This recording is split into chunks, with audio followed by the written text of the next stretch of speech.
মা আমাদের শরীর গঠন করেন, আর বাবা গঠন করেন আমাদের ভবিষ্যৎ। মায়ের গর্ভে 9 মাসের আশ্রয়, আর বাবার কাঁধে চেপেছিলাম বছরের পর বছর। শুধু তার পরিশ্রম, ঘাম, দায়িত্বের উপর ভর করেই হাঁটতে শিখেছি জীবনের পথে। মা প্রতিদিন বিনা বেতনে রান্নাঘরে কাজ করেন, আর বাবা মাসের শেষে কয়েনটাও আমাদের হাসির জন্য খরচ করে দেন।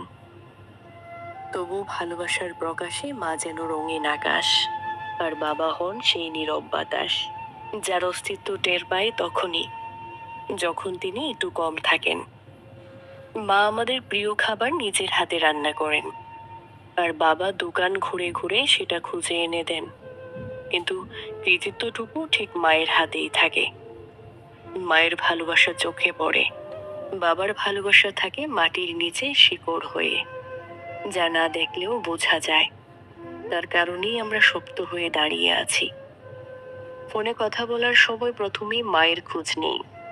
মায়ের কাঁধে কাঁদতে পারি, কিন্তু বাবা কেবল দরজার কাছে দাঁড়িয়ে থাকেন।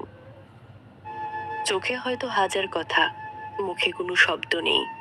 সন্তান কষ্ট পেলে তিনিও কষ্ট পান, কিন্তু কষ্টের ভাষা কখনো শেখেননি তিনি। মায়ের আলমারিতে আছে রঙিন শাড়ি, বাচ্চাদের জামার আলমারি সাজানো, আর বাবার আলমারিতে সেই পুরনো কিছু জামা, যা কিনতে গিয়ে নিজের নতুন কিছু চাওয়া ভুলে গেছেন তিনি।